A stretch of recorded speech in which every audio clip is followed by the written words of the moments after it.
Sir Arthur Canaan ডয়েলের লেখা Sherlock হোমসেরই একটি গল্প, রক্তকেশ সংঘ। ওয়াটসন ঘরে ঢুকতেই হোমস যে ভদ্রলোকের কথা এতক্ষণ গভীর মনোযোগের সঙ্গে শুনছিলেন তা থামিয়ে দিয়ে রক্তকেশী ভদ্রলোককে অনুরোধ করলেন, মিস্টার জাবেজ উইলসন, দয়া করে আপনার কাহিনী আবার প্রথম থেকে বলা শুরু করুন। আমার বন্ধু ডক্টর ওয়াটসন গোড়ার দিকটা শোনেননি বলেই যে একথা বলছি তা নয়। কাহিনীটা এতটাই আশ্চর্য যে আপনার কাছ থেকে এর প্রতিটি খুঁটিনাটি পর্যন্ত শোনার জন্য আমি উৎসুক হয়ে পড়েছি। আর আমার বন্ধু ডক্টর ওয়াটসন এর সাহায্য ও সহযোগিতায় আমি অনেক মামলার যথেষ্ট সাহায্য লাভ করেছি। আপনার এই ব্যাপারে নিশ্চয়ই ইনি আমার প্রচুর সাহায্য করতে পারবেন। মিস্টার উইলসন তখন কোটের ভিতরের পকেট থেকে একটা নোংরা কোঁকড়ানো খবরের কাগজ বার করলেন। কাগজটা হাঁটুর উপর সমান করে ফেলে মাথা ঝুঁকিয়ে তিনি বিজ্ঞাপনের খণ্ড দেখতে লাগলেন। আর এই সুযোগে ওয়াটসন ভদ্রলোককে লক্ষ্য করলেন এবং বন্ধুর ধরনে তার পোশাক ও আকৃতি থেকে তার সম্বন্ধে কিছু আন্দাজ করতে চেষ্টা করেছিলেন। হোমস চঞ্চল দৃষ্টিও ওয়াটসনের মতো বিশ্লেষণের ব্যাপারে তৎপর হয়ে উঠল। ওয়াটসন সব প্রশ্নের দৃষ্টি লক্ষ্য করে একটু হেসে তিনি মাথা নেড়ে বললেন, ভদ্রলোক কিছুকাল জনমজুর কাজ করেছেন, নসিনেন রাজমিস্ত্রির কাজ করেন, চিনেছিলেন এবং বর্তমানে প্রচুর লেখালেখির কাজ করেছেন। চমকে উঠলেন মিস্টার উইলসন। তর্জনীর কাগজটাই কিন্তু তার চোখ তখন হোমসের ওপর নিবদ্ধ। বললেন, কি করে আপনি এত সব কথা জানতে পারলেন হোমস? হোমস মৃদু হেসে বললেন, আপনার হাতেই সব বলে দিচ্ছে। আপনার ডান হাতটা বাঁ হাতের চেয়ে এক সাইজ বড়। এ হাত আপনি বেশি কাজ করেছেন বলেই এ হাতের মাংসপেশিগুলো বেশি পুষ্ট।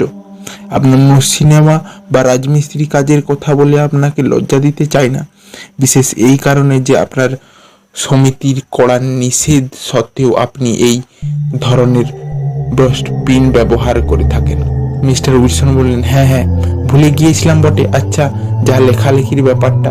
হোমস বললেন, আপনার জামার ডান হাতের নিচের দিকে 5 ইঞ্চি অত চকচকে আর বাঁ হাতটার কোণের কাজটা যেটা ডেস্কের উপর ভর দিয়ে থাকা, সেখানে ওই কালো দাগ।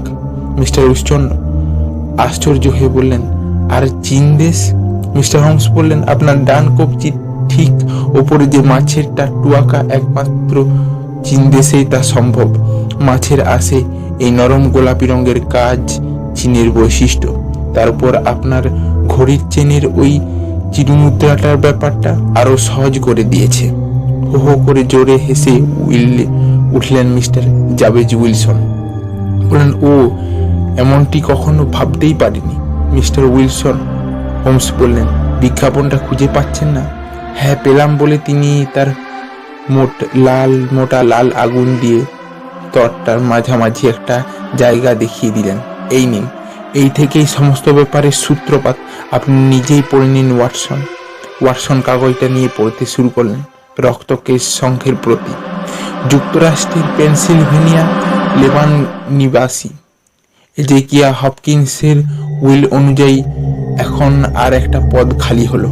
এর ফলে উক্ত সংঘের এক সদস্যকে নামমাত্র কাজের জন্য সপ্তাহে 4 পাউন্ড বেতনে বহাল করা হবে। 21 বছরের অধিক সুস্থ দেহ মনের অধিকারী যে কোনো রক্তকেশ ব্যক্তি এই জন্য আবেদন জানাতে পারেন। 7 নম্বর পোপসকোট, ফ্লিট স্ট্রিট। এই ঠিকানায় লীগের অফিসে সোমবার বেলা 11টার সময় ডানকান রসের সঙ্গে সশরীরে সাক্ষাৎ করুন। মুচকি হেসে হোমস চেয়ারের মধ্যে দুলে দুলে উঠলেন। বললেন, ব্যাপারটা নিতান্ত গতানুগতিক বলা চলে কি মিস্টার উইলসন? এবার একেবারে গোড়া থেকেই শুরু করুন। আপনার কথা, আপনার পরিবারের কথা বলুন, আর বলুন এই বিজ্ঞাপনের ফলে আপনার আর্থিক অবস্থার কোনো পরিবর্তন হয়েছে কিনা। ওয়াটসন, তুমি কাগজটার নাম আর তারিখটা আগে নোট করে নাও তো। ওয়াটসন লিখলেন 27 এপ্রিল 1890 তারিখের মর্নিং স্ক্রিন কল, ঠিক 2 মাস আগের তারিখে। হোমস বললেন, বেশ, তারপর কি হলো মিস্টার উইলসন? উইলসন পুনরায় শুরু করলেন, ওই তো যা বলেছিলাম আর কি। শহরের কাছাকাছি আমার একটি বান্ধবীর তেজারতি দোকান আছে। বড় সড়ো ব্যাপার নয় কিছু, এবং আজকাল এ থেকে খরচ কুলিয়ে কিছুই বাঁচাতে পারি না। আগে 2জন কর্মচারী রাখতাম, কিন্তু এখন একজনের বেশি আর রাখতে পারি না। আর সেই একজনের রাখাও আমার পক্ষে কঠিন হতো যদি এই লোকটা কাজ শেখার জন্য অর্ধেক মাইনেতে রাজি না হতো। ছেলেটির নাম ভিনসেন্ট স্পল্ডিং, আর খুব যে অল্প বয়স্ক তাও নয়।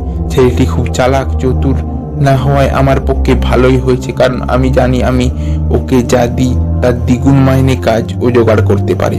কিন্তু ও যখন সন্তুষ্ট আর আপত্তি যখন করছে না, তখন শুধু শুধু কেন খুঁচিয়ে ঘা করব।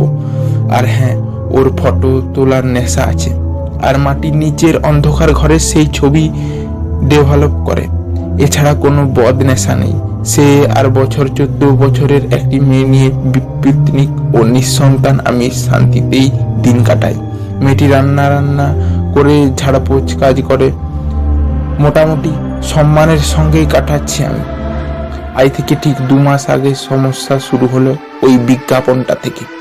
এই যে কাগজটা, এটা নিয়ে স্পল্ডিং অফিসে এলো, বলল, মিস্টার উইলসন, আহা, আমার চুলটা যদি লাল হতো। এই তো দেখুন না, বিজ্ঞাপনটা রীতিমতো লাভের চাকরি।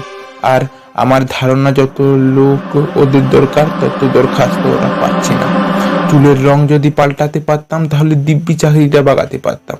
আমি অবাক হতেই সে বিস্ময়ের সঙ্গে জিজ্ঞাসা করলো, শোনেননি কখনো রক্তকের সঙ্গের কথা? আমি বললাম, কই না তো। কি আশ্চর্য, স্পল্ডিং বলল, আপনি নিজেই যে এক কাজের একজন উপযুক্ত প্রার্থী। বছর 200 পাউন্ডের মতো দেবে, কিন্তু আজ যে অতি সামান্য, আর এতে করে অন্য কাজের অসুবিধা হবে না। যদ্দূর শুনেছি এজেকিয়া হপকিন্স, তিনি ছিলেন নিজের লাল চুল আর লাল চুলের মানুষের প্রতি তার দারুণ সহানুভূতি। নির্দেশ দিয়ে গেছিলেন ওই সম্পত্তির সুদ থেকে লাল চুলো মানুষদের যেন সাহায্য করা হয়। শুনেছি মাইনে যেমন চমৎকার আর কাজেও তেমনই যৎসামান্য। মিস্টার উইলসন বলছেন কোটি কোটি লাল চুল মানুষ তো দরখাস্ত করবে।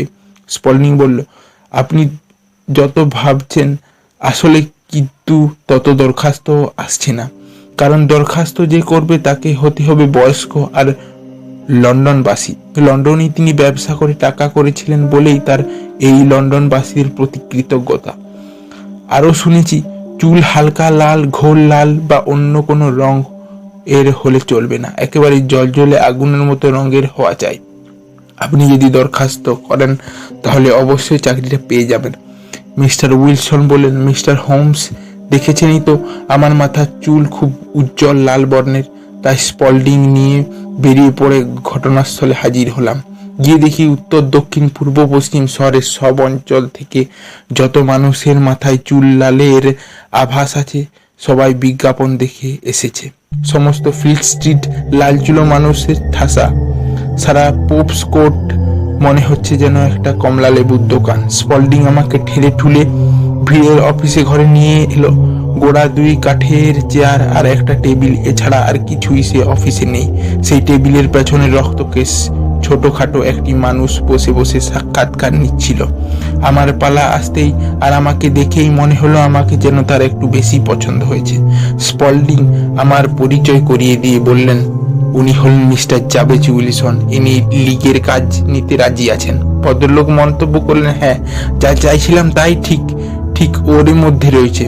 তিনি চেয়ার থেকে উঠে এক পা পিছিয়ে গিয়ে মাথাটা এক পাশে হেলিয়ে এমন ভাবে আমার চুলের দিকে তাকালেন যে আমার বেশ লজ্জা হচ্ছিল তখন।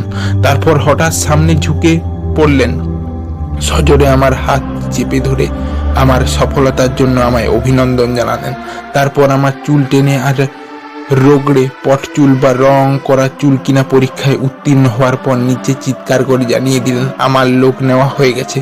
নিচ থেকে কতগুলো হতাশার স্বর শোনা গেল। সবাই যে যার মতো চলে গেল। ভদ্রলোক তখন নিজের পরিচয় দিয়ে বলল, আমার নাম ডানকান রস, মহান ঐতিহ্য মার্কিন ভদ্রলোক, পেনসিলভানিয়াদের একজন। আমি কি বিবাহিত মিস্টার উইলসন?